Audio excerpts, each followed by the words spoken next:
Sopir MBG tabrak siswa SD jadi tersangka, terancam 5 tahun penjara.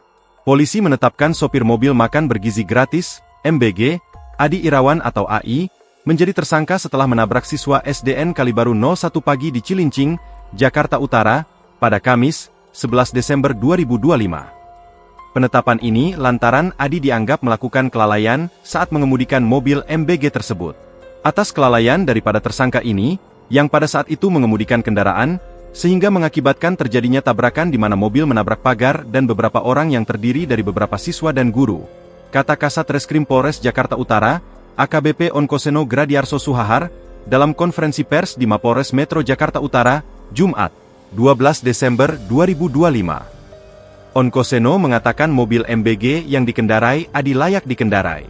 Sehingga, insiden yang terjadi murni akibat kelalaian tersangka. Selain itu, Adi juga telah memenuhi syarat untuk bisa mengemudikan kendaraan yakni memiliki surat izin mengemudi, SIM. Onkoseno menuturkan kelalaian yang dilakukan Adi akibat mengantuk karena begadang.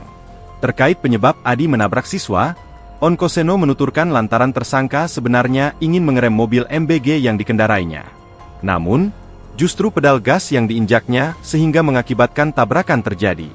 Kendati demikian, Onkoseno mengatakan Adi tetap berupaya agar mobil MBG yang dikendarainya tidak menabrak siswa di dalam sekolah.